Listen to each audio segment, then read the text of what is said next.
remember to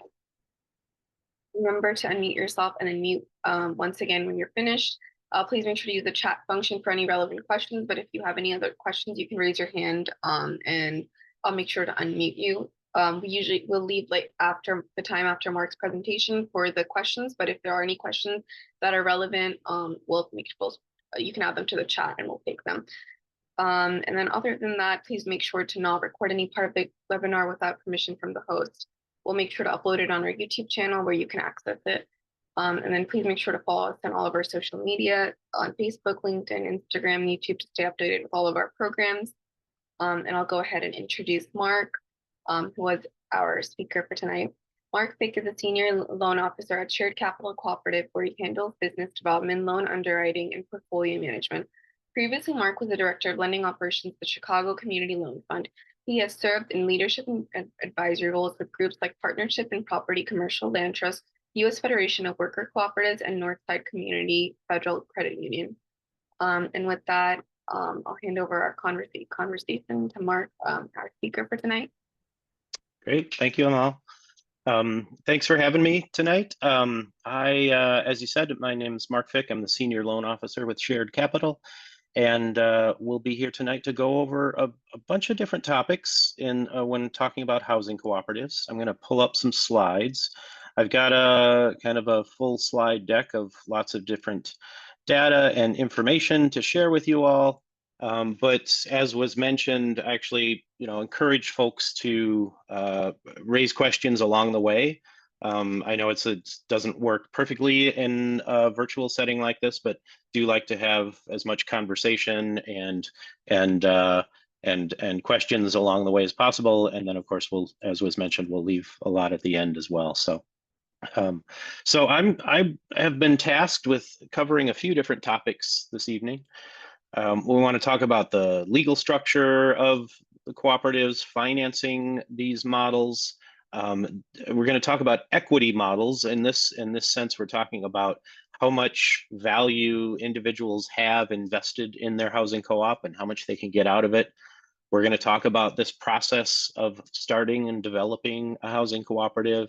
We'll talk about sort of the challenges that people have along the way as they're building their cooperatives and operating them, and a little bit of just kind of a check-in about what's happening across the US right now as far as housing co-ops and policy and development goes. And again, we'll leave plenty of time at the end for kind of conversation, whatnot here. I do want to, starting out, I have to do a little bit of advertisement for Shared Capital Cooperative. That's where I work. So if folks haven't heard of us before, we are a small business loan fund, essentially. We provide financing, and we can provide almost any kind of debt financing that a small business or a housing co-op might need, and some equity investments as well with a pilot program we're working on. But ultimately, we provide all different kinds of loans for working capital and real estate and equipment and conversions of businesses and whatnot. The thing that makes us unique is that we only lend to cooperatives. So our portfolio of borrowers includes housing co-ops and grocery stores that are owned by consumers, and manufacturing companies that are owned by the workers, and agricultural businesses that are owned by the farmers. As if anything is owned and operated on a cooperative basis, it's eligible for financing with Shared Capital. And as our name implied, we are actually a co-op ourselves. So we're structured in a way that we are owned by the co-ops that invest in us and the co-ops that borrow from us. And so we really play out the cooperative principles in the world of financing. We're based in the Twin Cities in Minnesota, but we work across the country. So today, I do want to talk first about what is this housing co-op thing. So I know there will be a little bit of overlap at the beginning here with what you talked about last week, but I kind of want to frame it in a slightly different way, maybe for our conversation tonight, especially around financing and shares and equity ownership and those topics. But as I think some of you are aware, some of you may not be, housing cooperatives can take a lot of different forms, a lot of different structures. They can be put together a lot of different ways. it's one of the both strengths and challenges, I think, of the housing co-op model in the United States is that there's a lot of variety to it, and that gives you a lot of options, but it also forces you to have to make some decisions early on about what kind of co-op you want to be. What I've got on the screen here is the Walnut Street Cooperative. They kind of sit at one end of the spectrum of variations on the housing co-op in the United States. They are a large shared house. It is, I believe, 8 or 9 individuals that collectively own and operate this house and have an intentional community aspect around it and focused on sustainability and community building and other elements. And they, everybody has their own bedroom and they share the kitchen and the living room and everything else in the property. That may not be for everybody, but that's a legitimate and fairly common form of housing co-ops.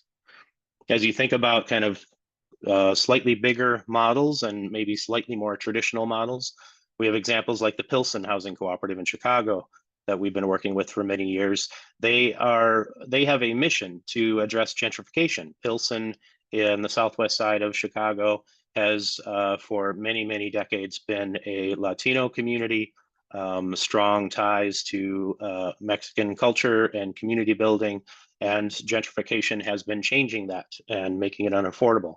So they are now on their 3rd building, working on their 4th building to purchase and convert existing properties to cooperative ownership and making it very affordable and targeting folks that are at risk of being priced out of the neighborhood or who have recently already been priced out but have long-standing connections to that neighborhood.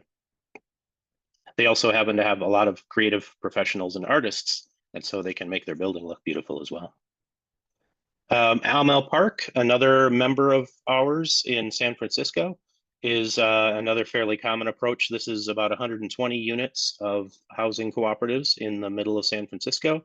As you might imagine, a very expensive real estate around there, but they've been around for many decades and provide very low cost monthly prices for folks who can live there. This is a little bit more professionally run, and actually was financed using HUD insured mortgage financing originally, and still is used today to preserve the affordability. And then you get to the other end of the spectrum, as sort of the stereotypical New York City housing cooperative. This is a shot of just a portion of Co-op Village on the Lower East Side. It's actually Co-op Village is actually a grouping of 4 different housing cooperative developments that go back to the 30s. They were organized by the trade unions at the time that needed affordable housing for themselves and created what now is about 4,500 units of housing in that part of the city. And so I think kind of thinking about these different ways that people put their housing cooperatives together gives you a sense of the sort of possibilities of how we build these things. And it gets to, I want to start to get to some questions that you might want to be asking yourself and that you may answer in different ways. And a lot of this underlying framework for what kind of housing co-op you want to be is a question of this balance of community and commodity. And this sense of kind of your home is more than a house. And so as I think you've talked about a little bit last week already, and we can talk about more here, is you can create this space that is a very intentional, mission-driven atmosphere that is engaged with the community around it and providing a valuable resource. Or you can use the housing co-op model to just create reasonably priced, resident-owned housing that's not necessarily focused on affordability. And so early on, I think in the process of you thinking about what you want to build is starting to answer some questions about what kind of a cooperative are you putting together. And I've got a list here, and I'll come back to it again at the end of sort of some of the sort of foundational or defining elements of what your cooperative might look like. So one of those big questions is, are you going to structure this thing financially so that it creates long-term permanent affordability? Or do you need to structure this in a way that allows the members to come and go and create some wealth for their households along the way? There are some important questions around how much personal space you need in this property versus how much common or shared use space you want to have in this property. And some of that also connects with personal control versus shared control. How do you make decisions together as a group? What part of the management and operations of the housing do you want to put in the hands of the individual households versus what elements and policies and operations do you think need to be collectively decided as the whole group of the cooperative along? Um, and sort of how you think about that power and that control and those benefits of your housing co-op are going to feed into some of these other elements of decision-making process. How do you work on conflict management as a group? This is something that all cooperatives, be they worker co-ops or consumer co-ops, ultimately cooperatives are a place where we engage with democracy, and what form of democracy is appropriate and do you want to use for your particular cooperative. I described some co-ops that have these intentional community elements, and some of them are very much focused on that, some of them not at all. Um, and how much are you kind of focused on your own membership versus your role in the surrounding community and the effects that your housing co-op might have on the block and on the neighborhood and on the city or the region that you live in. And then there are some sort of functional day-to-day decisions to be made about how much of the regular operations of the cooperative do you want to put in the hands directly of the residents, which requires a commitment of kind of sweat equity for operations, versus just charge people a little bit more and pay somebody else to do the work. And there are very good reasons to choose either of those, depending on the size and the nature of your cooperative structure. Oops. So again, I think you touched on this a little bit last week, but just a refresher, what is this thing we're talking about as a housing cooperative? Ultimately, it is a corporate entity that the people own, and the corporate entity owns the real estate, and the members live in that real estate. So this is kind of the somewhat overly simplified version of it. If we map out a few more details, you get something like this to sort of show some of the kind of authority and responsibility and work of the cooperative and kind of where that sits. So typically you have members that, again, you purchase a share of that cooperative corporation. Those shares might be small or large, and we'll touch on that more as we move through the session. And you elect typically a board of directors. Now, that first co-op you saw, Walnut, they legally technically have a board, but really because they're a fairly small group, they all function as members of the board. And so they are sort of a very flat structure, a very direct democracy structure. And a lot of that has to do with their size. As you know, as you get larger and larger groups of people, you have to add some more complexity. And so typically co-ops are using a board of directors structure that is elected by the members, and they hold that responsibility legally and financially to maintain this cooperative. And again, some of the day-to-day work might be done by property management or by the residents or by a combination of those two. So the numbers start out with kind of where do we get this money from? So we want to buy this building, or maybe several buildings, or maybe we're going to start from scratch and do new construction. Well, the money's got to come from somewhere, of course. And most of the time, it's coming from some combination of this list. And I would say there will always be some form of member share, whether that's $1 or $1 million. The members, of course, have to buy their portion of the cooperative corporation. And then in many cases, and we'll look at this through a few different lenses, but in many cases, the cooperative is taking on its own mortgage, a commercial mortgage that the individuals are not signing on to. The cooperative corporation is signing on to take on that debt. And of course, it's going to pay it back through charging its members. Again, if you're focused on kind of affordability or serving lower income households, you're probably going to have to rely on some grants and donations. You may have to rely on the community around you and friends and family and fools to invest in your dream. You may be able to tap public subsidies in different ways. You may have a commercial or a residential land trust in your community that could partner with you to be a portion of that financing in a different way. Or as we saw with the Amel Park in San Francisco, you may use a federal mortgage insurance program to reduce the cost and just simply make financing available.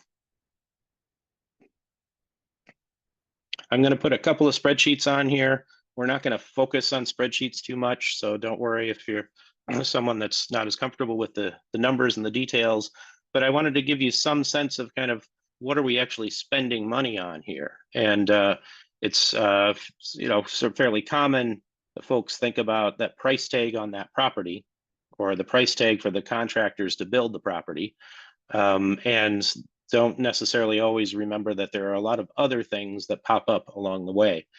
This is a kind of a sample budget for maybe a 5 or 6 unit property with a couple of bedrooms probably in each apartment.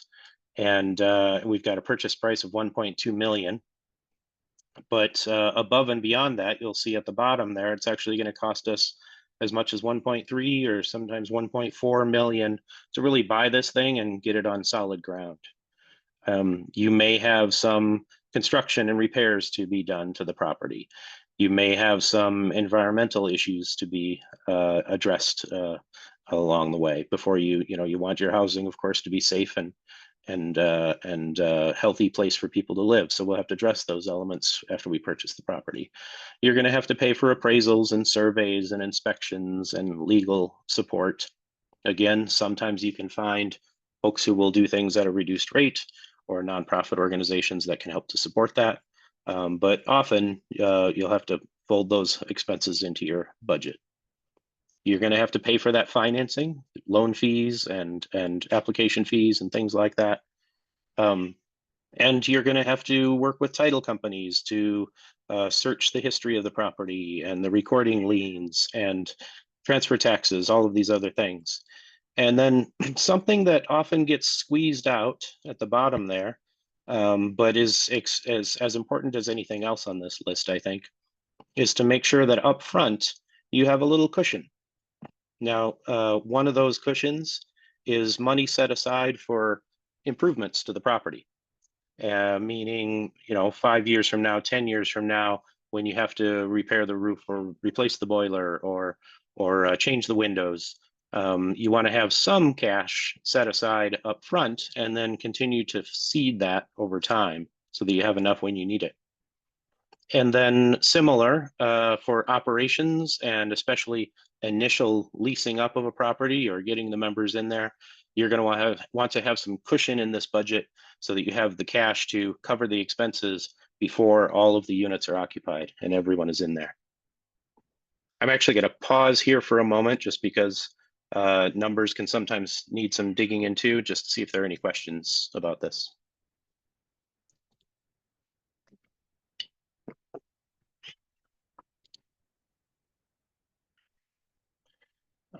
I see question, are housing co-ops typically nonprofits?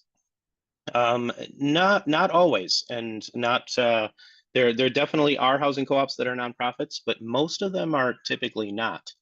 The housing co-ops that I have worked with that use an actual 501c3 nonprofit corporation are often have some other programming that they are incorporating into their housing cooperative.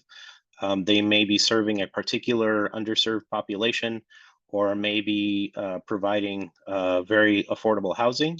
And then along with that, of course, as you might imagine, there's monitoring and reporting and some extra work that comes along with it. But typically, housing cooperatives, while they do operate on a nonprofit basis, they typically do not have a tax exempt status. And so we can dig into that a little bit more if there are more questions about that. Um, let me move to the next one here. Oh, I see something in chat. Let me pull up there. I could talk a little bit more maybe at the end about farmland cooperatives. That's a little bit different than a traditional housing cooperative, but we could touch on that maybe a little bit at the end. One other budget, of course, that is important is keeping the lights on once you've got the building up and running. So your operating budget from month to month or year to year. I've got sort of a 3-year spread projection here right now. You, of course, may very well want to have monthly or quarterly budgets depending on the nature of your property. But at least you're going to want to project out on a year-by-year basis how much is it going to cost to operate this thing and how much are you going to have to charge yourselves to cover that bill. You can see this is actually sort of tied to that previous budget. And so the numbers for that show you that it's, you know, even with a 1.3, $1.4 million budget, which may or may not seem like much, depending on your perspective, it's without any regular subsidies going into this property, it's still going to charge, you're still going to have to charge yourselves 16, 17, 1,800 bucks a month to cover this scenario and this template. There's a few things that go into this operating budget that are particularly important. One is that right under that potential income line, that's showing you the amount if everybody paid all of their assessments on time every month, you would have the $126,000 coming in. But it's also important to recognize that not everybody pays on time. Sometimes there are vacancies during turnover, and so you may not be fully occupied all the time. And so we take a little bit out and assume that we have a little bit less to work with than that full amount. That vacancy reserve could be anywhere between 3 and 5%, sometimes even more, depending on the situation and the style of your housing co-op. So we'll shave a little bit off there at the top right away. And then we'll go through kind of the fairly typical operating expenses, maintenance, property tax, insurance, utilities, all of these things are going to be real world expenses for you. We've been just to highlight some challenges right now in the housing co-op world, and I don't think it's exclusive to the housing co-op world, but we're definitely seeing it there, is that property insurance line could continue to go up for the foreseeable future. And in fact, some housing cooperatives in some markets are having a harder and harder time simply getting a policy and getting an insurance provider or a broker to get them the policy that they need. That's one thing that we as a group and as advocates will have to be working on more, I think, over the next few years to make sure that we can get our housing co-ops the kind of insurance that they need. Utilities, of course, you have a little bit of control over that if you choose to invest in, you know, solar, geothermal, insulation, high efficiency windows, and whatnot. But the cost, the baseline cost, also is trending up typically as well. So I'm going to keep that in mind. And then management services. This sort of comes to the question of how much of that work are you doing yourself versus how much of that work are you paying people to do? And so there's, oh, sorry, a question about the PowerPoint. Yeah, I could share this, definitely share this afterwards. So that for a very small co-op that's doing all of its own work, there might not be anything in that line item. For a very large co-op that's hiring professionals to do a lot of the day-to-day management work as is needed, that could be a very large line item as well. One line item that I don't always get to see, but I always strongly encourage is that member training and governance. It may not even be much. It might just be a couple $100 a year for some small co-ops. It might be a lot more than this for larger ones. But as I mentioned early on, and as you know, this is about practicing democracy in our housing, and not everybody learns that in school. Not everybody just knows how to do that, and folks have different ways of going about that. And so, put some money in your budget to train your members and pay for the governance of the property and the housing co-op. so that you can build leaders within your housing co-op along the way. And so some of that might be training people on conflict management and decision making and facilitation. It might be training people on bookkeeping and maintenance planning and things like that. But if it's not in your budget, it's probably not going to happen. So I really encourage folks to put something in there to help to develop your members to become better homeowners and better cooperators. The next line that's kind of important below the operating expenses is the capital improvement reserve. As I mentioned on the previous budget, let's see, what did we have there? We had about $10,000 to start out with, and this budget is going to put at least $3,000 a year in addition into that pot of money for future repairs. That number may be smaller or larger depending on the condition of your property. So if you've got a brand new property, that might be a smaller number for a while, and you may increase it over time. If you've got a very old property that is always going to need more improvements, you might have to put even more in there. And then the biggest line item here among the actual expenses is that near the bottom, that debt service line item. So that $1 million or more in financing for the cooperative is going to have to be paid back. And right now here on this math, it's to the tune of about $79,000 a year. So it's important to remember that making sure that you have the right kind of loan, you're working with the right kind of lender is important because that's a big expense for you along the way. I'll pause here again for a moment. See if anybody has questions about that.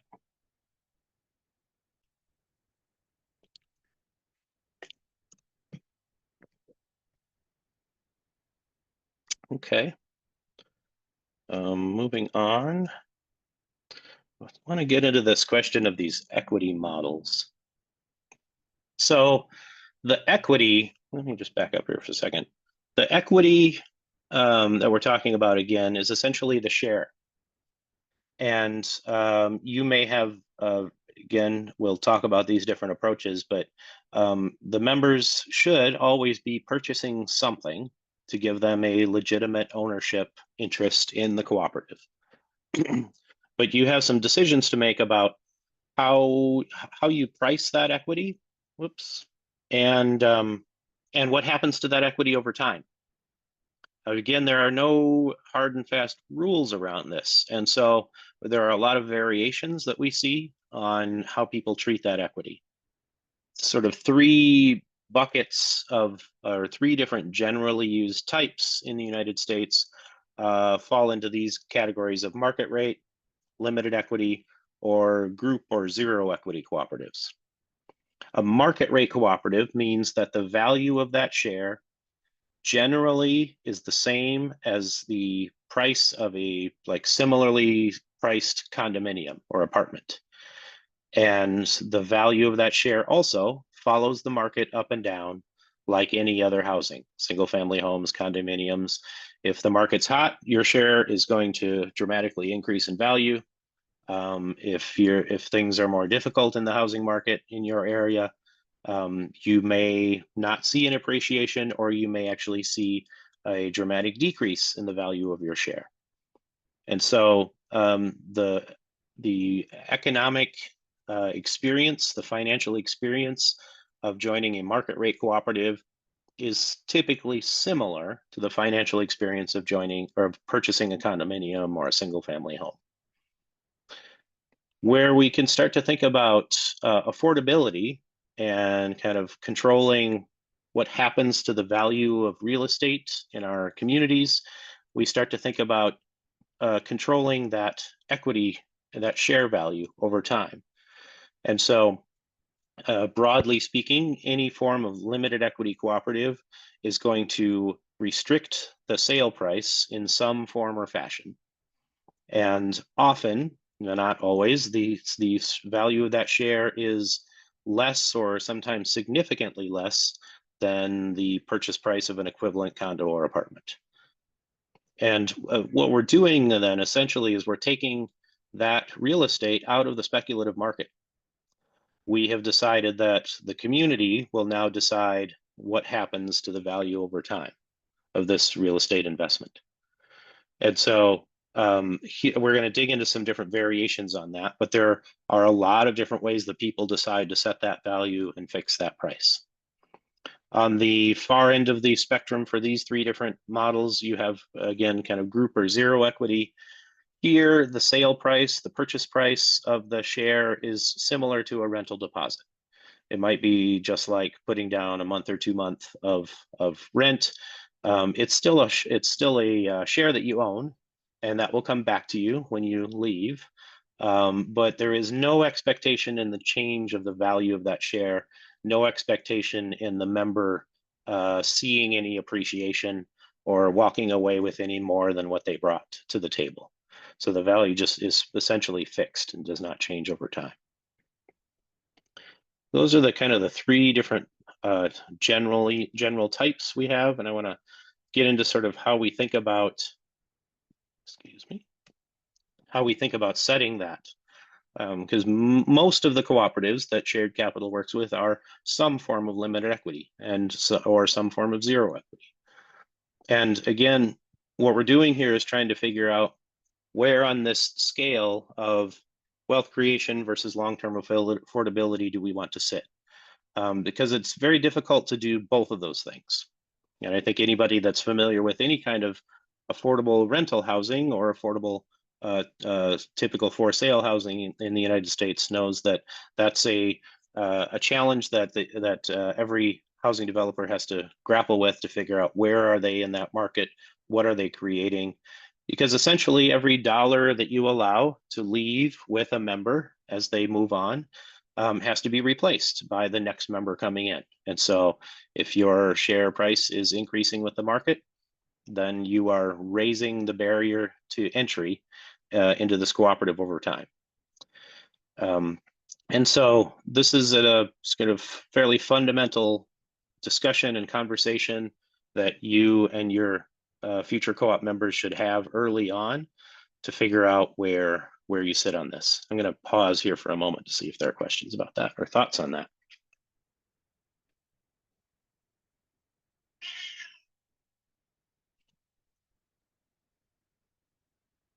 Oh, oops. Let's see in chat. Zero equity similar to a leasehold. Oh, yeah. So a leasehold cooperative is typically describing a situation where a group of people are renting as a group a property. So they aren't purchasing it, but they are typically taking on a lot of the kind of day-to-day management of the property, kind of taking over the property, and then as a group paying monthly or quarterly rents to the property owner. The experience of that is going to be very much like a zero equity cooperative because there's no share value change happening over time because you can't tap into the sort of the value of the real estate asset. And so while there are a lot of similarities, the model that I'm describing here is more about the situation where the co-op actually does purchase the real estate, but they keep all of the value of that real estate at the cooperative and don't allow the individuals to walk away with any of that. So that's kind of that version that I was describing. But yeah, you're right. There's some overlap between those two different approaches. So let's see, I keep jumping back here. Sorry about that. So it's sort of tying back to that, where the money comes from and how it gets applied to your housing co-op. We've sort of put these into 4 buckets. I talked about the member debt or the share loan, member equity or cash, co-op debt, and subsidy or other sources. So what I'm doing with the member debt share loan category and the member equity cash category is acknowledging that, and this is most common market rate cooperatives, if the price tag on that share is $300,000, you're not going to necessarily have $300,000 in cash, so you're going to have to go and borrow some money to buy that share. And that's what's called a share loan. And so that debt, the share loan, is the responsibility of an individual household as a member of the co-op. They are seeking out that debt, getting that approved themselves, and come showing up with a combination of the cash they have and the loan that they have acquired to buy that unit. And in a market rate cooperative, that's pretty much it. Usually like I said, the value of the share is based on the cost of the property, either acquiring it or the new construction, and it follows the market. And so let's just say this is a 3-unit townhome. Each unit is $300,000. So maybe this property costs $900,000 to build, and they just split the cost among the 3 households. We aren't turning to any other sources for that. In a limited equity model, often what we were trying to do is reduce the price of that share to make it more accessible, and to reduce the need, maybe not necessarily eliminate the need, but reduce the need for a share loan and for the members to seek outside financing. And so in this model, we've shrunk that share price down to less than half, and we've covered the rest of it with that co-op debt. The cooperative then is taking on its own loan. It's finding that financing as a group, coming to a place like shared capital to provide that loan to the co-op. And then the rest of the cost of development is then split between the members. And here again, we're showing scenarios as if one household had enough cash, one household had to borrow everything, and one household sort of had a combination of the two going on. In a very limited or zero equity cooperative, you are reducing that share price to a minimum. I probably could have made the green section much smaller to more accurately represent the ratios there. But so but again, if you're reducing the cash that the members need to show up with, you're going to have to replace that somewhere else. You can't always just replace it with debt, because now your housing co-op becomes less and less affordable. And so this is where we start to turn to subsidies, partnerships, other investment sources, and creative ways of finding the financing that we need. I'm going to stop there and look for questions. Let's see. Going back to chat. So in limited equity, co-op is taking out a loan, and the individual may need to take out a loan just lower than a market rate price. Yes, yeah, that's essentially what I'm describing there. Is we are simply reducing. We want to make. Typically, we're trying to make housing more affordable for folks that otherwise don't have access to it. The fundamental way we do that is to reduce the purchase price, and then we're turning to the sort of collective credit of the group. And so, yeah, you as an individual household are still paying for that larger mortgage. You're just paying for a small portion of it, instead of having to qualify or have the sort of stellar credit that you might otherwise need to get a share loan for the whole thing. You're using the collective credit of the group and the cooperative model to allow folks to find the debt that they need.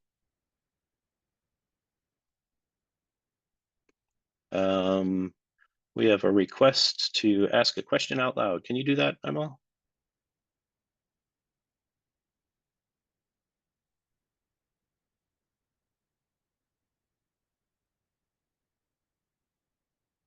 Are we able to share or unmute participants? Yeah, yes, if they raised their hand, but I was just looking, I don't think anyone raised their hand. They would like to, oh, no. Oh. Yeah. Hi, can you hear me? Yes. Okay, awesome. In the example you gave, if it's market rate and someone sells their share, then you described it as the equity leaving the cooperative, as opposed to staying with the cooperative. But if someone purchases the share and then the new person joins the cooperative, wouldn't the equity be replaced with the new person purchasing share? Yeah, yeah, there's a little bit of a nuance there, and maybe I kind of glossed over it too quickly. Yes, the cash value of that is being replaced, but it's not going to the co-op, it's leaving with the member. So if you bought in on day one for $100,000, and when you left years later, it was worth $150,000. Now you sell it to the next person Mm. and they come in with $150,000, you walk away with that extra 50 in sort of appreciated asset that happens with the real estate. Um, and the co-op, it remains essentially neutral on the sort of balance sheet of the co-op. And so when we think about restricting it in different ways, what we're doing is we're saying that, for example, if we said that the value can only increase by 5% a year at most, Mhm. and so then you could only sell that share for $110,000, let's just say. I'm not really doing the math right. But the market says that there's 40,000 more value there than what you are requiring the next person to pay. That $40,000 in market value stays with the cooperative and actually builds the credit of the cooperative, and it builds the balance sheet of the cooperative. And there's the other question here from Kelly about how does the loaning entity view collective credit? That's one of the strengths of the for the cooperative side of the balance sheet with the limited equity model is that appreciating asset, a portion of it or sometimes all of it stays with the collective and with the group so that they could go out and get a better loan in 10 or 20 years or have a much easier time financing for major repairs down the road or expansion or whatever they choose to do with that the value of that asset. Does that answer your question? Yes. This is a little follow-up one. Depending on the goals of the co-op, is there ever any fear of folks staying forever or a very long time? I'm not saying that's necessarily a bad thing, but if your goal is to have some turnover or to be able to serve additional families down the road, I don't know if that would be our goal or not, but I would think that the limited equity does allow for some incentive for folks who might desire a different living situation down the road, maybe as their family grows, to also Mm-hmm. maybe have a little bit of equity to make that change for themselves versus maybe feeling a little stuck. But I don't know if that, hopefully that doesn't sound like a negative perspective, but. No, that's actually an important part of that conversation is if we are choosing a limited equity model and with some more even much more restricted limited equity models, we are essentially saying that you can't walk away with the kind of wealth creation that other homeowners get to have. And so it does actually, yeah, as a house, as a home, a household, think financially planning for your future, your retirement, how you're going to send the kids to college kind of conversations in a very limited equity model, those households have to, they can't turn to this asset of the home in the way that many other Americans can. And so I think it's really important to be super transparent about that. Because it does require you to think differently about how do you raise assets and build wealth for folks over time. Um, and I think to sort of the beginning of your question, if I think serving one household for 50 years, I think is probably as valuable as serving five households for 10 years each. Obviously, you're spreading out the experience a little bit more. But I wouldn't see that as a negative necessarily, depending on your model and your priorities. But in fact, it's an interesting experience that a lot of older housing co-ops that were financed by HUD in the 40s and 50s as starter homes. And so the federal government came in, built lots of housing, especially kind of for folks returning from the various wars or whatnot, and help them get a leg up and buy a home for your new family. And this will be your starter home, and then you'll move on and buy a regular single family home down the road. Well, what they found is that there are many properties where people moved in, raised their families, loved it, and just never left. And I think that's a success story too, in different ways. But it became a planning challenge and a logistical challenge for some of the very large co-ops and it led to a phenomenon called NORC, which is naturally occurring retirement community. So here's a housing development that was built for families, but 70 years later, 60 years later, 50 years later, they are now a senior housing co-op. They weren't designed to be a senior housing co-op. They thought everybody was going to move on and replace with other families. But so there was actually a lot of work that I was a part of in the 90s to help create programming and bring in kind of healthcare resources and physical resources and mental health resources and stuff for folks who were living in these communities that were never designed to be senior housing. So that might be considered a challenge or an opportunity, depending on how you think about it.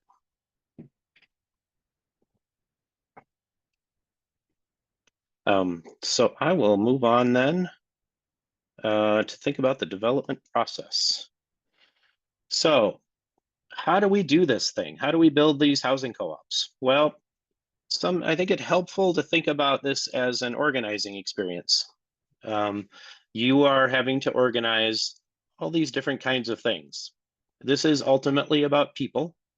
And if we don't keep this people-centered, then I think we're missing the boat on using the housing co-op model.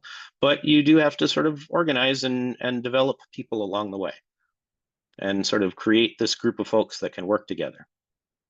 There is, as we've talked about, the legal elements of this. So you need to create a legal entity and create bylaws and incorporation documents and operating agreements and purchase agreements and all of those things. So there's all the legal elements. And you've got your kind of feasibility and planning. What do we think this is going to cost? How much can we afford? What are we seeing in the marketplace? How do we maintain this thing over time?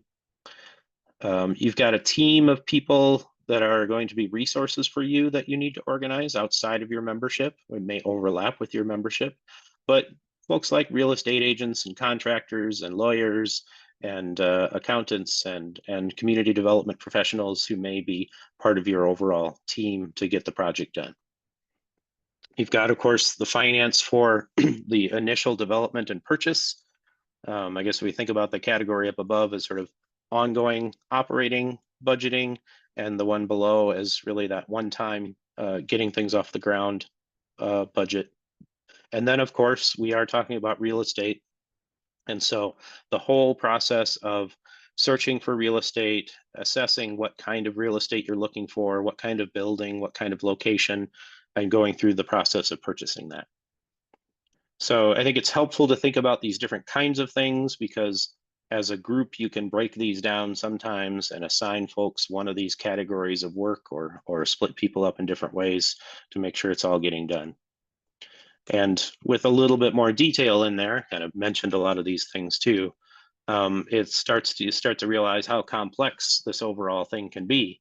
And while these are maybe the sort of higher level 20 or 30 steps in the development process, many of these may have many sub-steps underneath them and other work to be done within each of those boxes. And so I don't want this to be daunting or overwhelming, but I do want you to kind of step into it with eyes wide open. As with any good organizing effort, you want to make sure you aren't burning yourselves out, that you understand how long some things might take, that you have the ability to change roles and adjust and adapt as things happen, because as I put on the top, this could be a 1, 2, 3, sometimes longer year timeline. And the group of people that you start out with might not be quite the same group of people that you end up with at the end, because people's lives change and things happen and folks have to come and go in the middle of it. But mapping out your steps along the way, I think can be very helpful, of course. There is a guide published by North Country Cooperative Foundation I would recommend. This thing has been out for, I don't know, 25 years or longer, but I think it's still a good booklet. You should be able to grab it from their website, North Country Cooperative Foundation, and I think you can download a free PDF copy of this thing. It goes into depth in a lot of these stages, a lot of those questions about share structure, a lot of examples in there as well. So I always recommend this as a resource. If you have a hard time finding it, let me know. I could send a copy your way somewhere. And then current events. So what's going on right now? Um, the short answer is for a while there hasn't been a lot going on. But I see increased interest in this model, sort of in conjunction with broader increased interest in just shared ownership and community ownership models of all forms of economic enterprise, small businesses, housing, real estate development, community development. We are at a point in the United States where people have kind of been rediscovering the co-op model and the variations on that. And I think the housing co-ops are seeing an increased interest along with that wave of interest and support from local groups. From the government and the public sector, there's fairly limited federal support right now. I referenced earlier about federal programs to build starter homes for folks. There used to be some very active, very well-funded federal programs to develop affordable housing cooperatives and starter home cooperatives, and a lot of that disappeared in the 60s and into the 70s as the shift happened in the way that the federal government supported affordable housing in general, and shied away from providing any direct financing to development. And most affordable housing now is done through indirect forms of development, meaning through low-income housing tax credits, other kinds of tax credit programs. And they do have, insured mortgage programs and things like that for single-family homes. And there are really only kind of two or three active HUD housing co-op programs right now, but they're creating a fairly small number of housing co-ops in any particular year. With that increase in attention from community groups and local and state governments, we are, I think, slowly starting to see an increase in investment at the local level and maybe at the state level sometimes in financial support and technical support for housing co-ops. So I think we're trending in the right direction, but it's only going to keep going that way if we advocate and actively engage with those entities to continue that support. As far as kind of national networking and peer training and things like that, there is also, unfortunately, fairly limited elements of that nationally. There is I threw a bunch of acronyms on here, but I'll unpack them. The National Association of Housing Cooperatives is a long-standing network of affordable housing cooperatives around the United States. They primarily, not exclusively, but almost entirely focus on HUD subsidized and HUD financed properties. So generally, the members of National Association of Housing Co-ops are larger multifamily properties, 100, 200, 300, 500 unit developments. And so they're a good resource for that, but they aren't able to be very much of a resource for smaller housing co-ops. UHAB, the Urban Homesteaders Assistance Board, I sometimes get that acronym mixed up, is a New York City focused organization. They actually are kind of I wish every city in the country had a UHAB type organization, because they do an incredible amount of work in New York City on developing, preserving, supporting, working on policy around housing cooperatives in New York City. New York City does have some very particular history with housing co-ops, and there are more housing co-ops in that city than per capita than any other major American city. And so there are some unique elements, but UHAB has done a good job over the years of supporting that sector. They have been working over the last few years with other groups around the country to try to support infrastructure development, training programs, things like that. And so I'm excited to hear kind of how that will play out and see how some of that work might support stuff more broadly, and hopefully seed more regional or local organizations that could do similar things. Similarly, the Cooperative Development Foundation, CDF, has made it a priority for the next several years, at least, to support housing cooperatives around policy and advocacy and development services and things like that. So they're sort of early in that that phase of work. But I think there's, coordination between all three of those organizations. I'm hoping will help to make it easier to build housing co-ops no matter where you are in the United States. That's the end of my prepared stuff.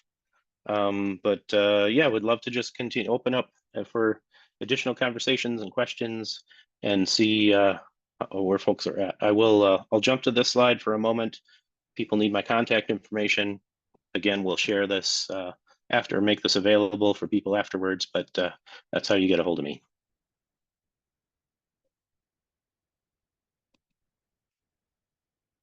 Thank you so much, Mark. Like you mentioned, we'll open Q&A. So if anyone has any questions, they can add it to the chat or the Q&A function, or they can raise their hand and then we can unmute them.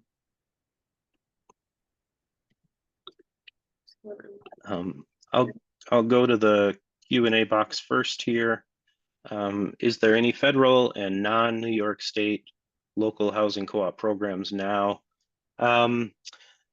The only federal programming for housing cooperatives would be those handful of HUD mortgage insurance programs, which again, they're sort of an indirect support because you still need a lender who understands your co-op, and then they lean on the federal program to basically insure their loan. So that's active, but not a big production of housing co-op units over any particular year. When you come down to the state level, it's a bit of a mixed bag. Some states have sort of, I can think of very few places that have actually a state level housing cooperative financing program or development program. For the most part, what we're seeing is that at the state level,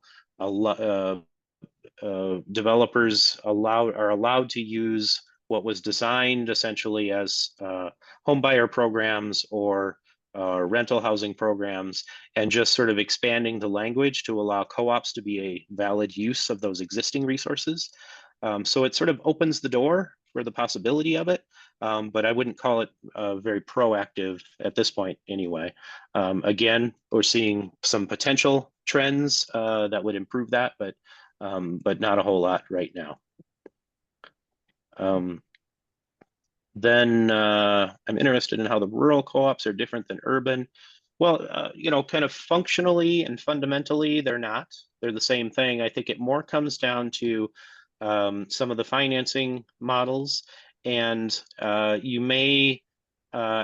folks may have a different approach to answering those questions, that list of questions that I had at the beginning, because the need for the type of housing, the kind of turnover that's expected, the kind of affordability needs for that housing, it may be slightly different. And of course, those things might vary from neighborhood to neighborhood in an urban area as well, or a suburban area.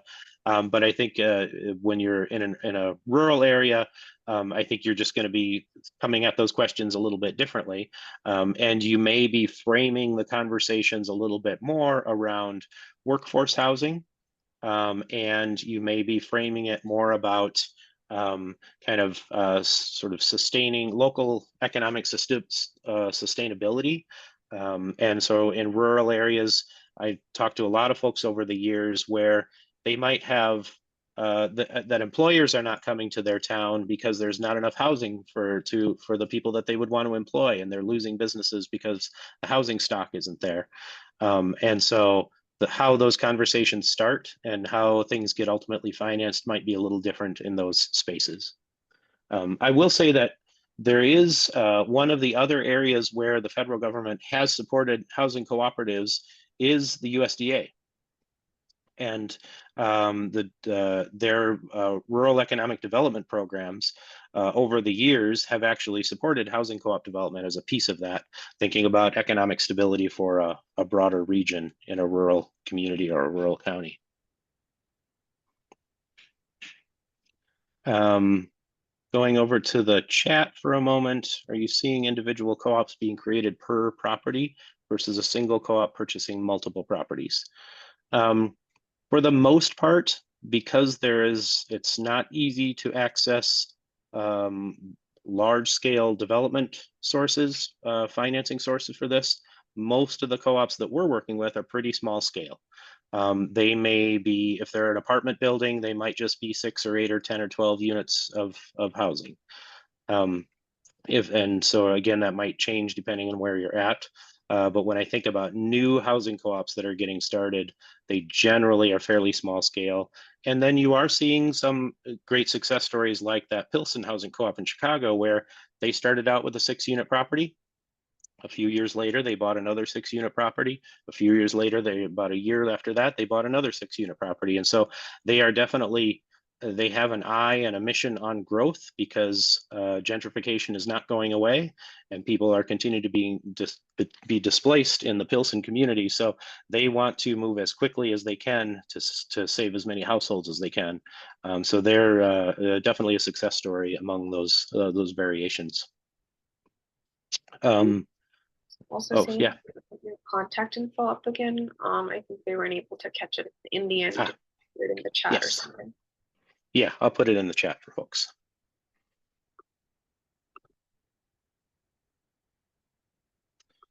The other question I saw is, any examples of models where housing residents organize work together in a worker co-op that fully or partially finances the housing needs? Yeah, I do. I'll be honest, I talk with more people than actually follow through on this idea of creating a kind of combination worker co-op, housing co-op model.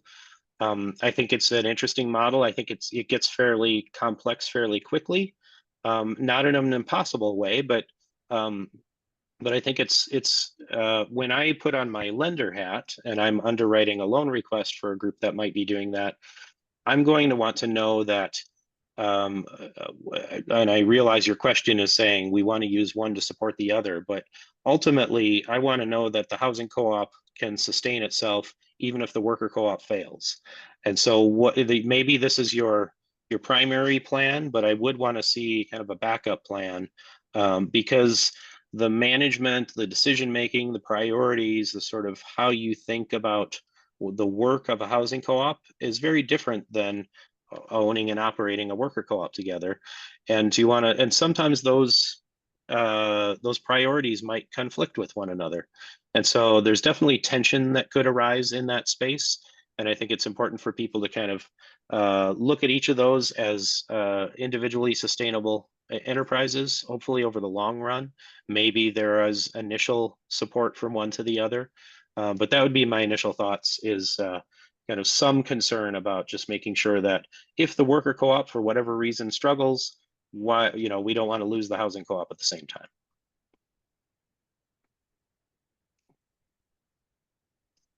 Let's see, going back to the Q&A, I've heard that co-op asset management for affordable units seems to do a much better job than LIHTC asset management. I don't know. So just to unpack the acronym, LIHTC is what I'd referenced earlier about federal financing, low-income housing, tax credits. That is the way that most of the affordable rental housing in the United States is financed today, or if you're using any kind of federal support, I mean. The LIHTC program, people have experimented and tried to sort of create a co-op using the LIHTC financing. It's a bit of a square peg in a round hole. And so there are ways I've seen it done better or worse, but I think it's generally I'm not excited about it as a model. But if folks really want to experiment with it, I think it can happen. Part as a little bit of an aside, part of the challenge is LIHTC does not actually allow the residents to truly own their properties. And so it gives them some sense of control, but it doesn't give you the ownership. And so maybe that's an issue, maybe not for your group. When it comes to managing the assets of the co-op versus managing the assets of a LIHTC development, I think I'm not sure if I could draw an accurate stereotype across those comparisons.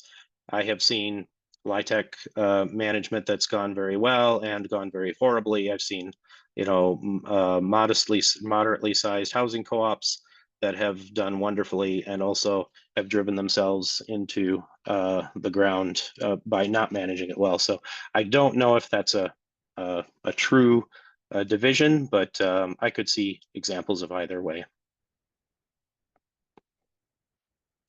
Then down here, are you describing the co-op as a legal business entity or as a philosophy or both? Can a co-op exist under within a land trust? Yeah, so there's different. I guess there's different ways to think about this. Going back to the nonprofits and corporate structure, the actual corporate structure you use may vary from state to state. And in some states, you can incorporate as a co-op. In some states, you actually incorporate as a nonprofit, but you build the co-op democracy into the bylaws of the organization. Some states, people will use other corporate structures for their housing co-ops. And I think, and there are some times when a land trust might own the land underneath a co-op, and the co-op simply owns the improvement, the building on top of it, and it starts to look sort of like a more common housing land trust model, but the co-op becomes the homeowner. Though there you're sort of blending the models together.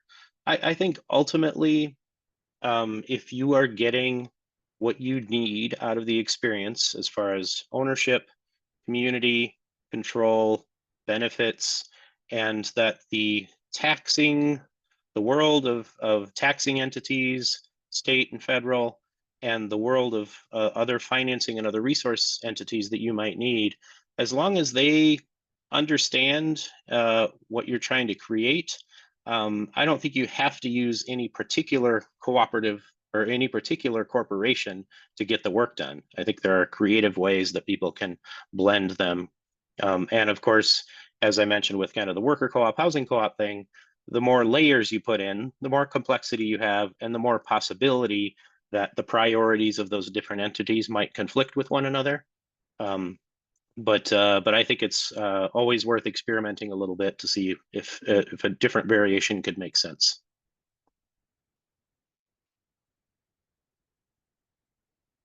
And Brad, hi. I missed your second comment there. Good to see you're here. You should already know this stuff, right? Don't you already know this stuff? I think there was also someone who raised their hand. I don't know if they want to ask a question through the chat or if they still want to talk.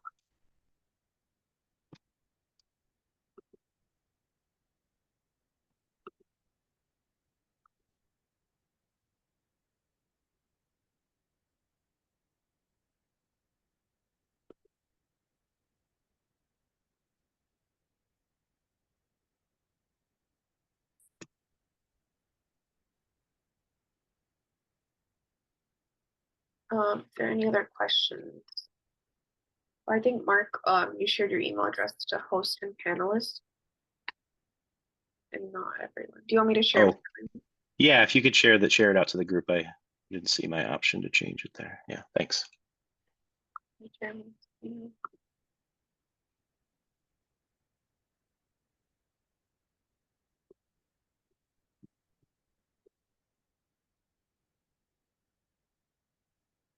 Any other final questions anyone has, or just go ahead.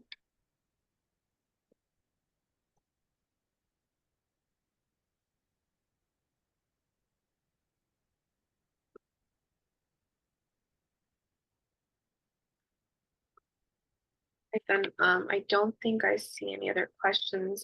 With that, I really want to thank you, Mark, for taking the time out to talk with us tonight. I think this was a really integral conversation and it was really insightful, and I'm sure a lot of our audience took a lot from this.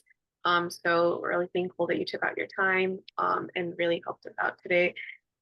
We also have our upcoming webinar in November. Similarly, it'll be on worker-owned cooperative, and it's also Esther, who is also works at Shared Capital Cooperative. So really looking forward to that conversation as well. And we're going to be sharing the flyer and the marketing for that on our social media and our website as well. So I added the links to that in the chat as well, so you can stay updated with all of our programs. With that, thank you so much, Mark. Do you have any final comments or anything you would like to add? No, just happy to help out. Hope folks got what they needed from this, and feel free to reach out and follow up, and happy to have ongoing conversations with people too. All right, so thank you so much, everybody, for joining us tonight. We'll make sure to upload the recording on our YouTube channel. And Mark also provided his contact information, so you can always reach out to him and DCC as well. Thank you so much. Have a great night. Thank you.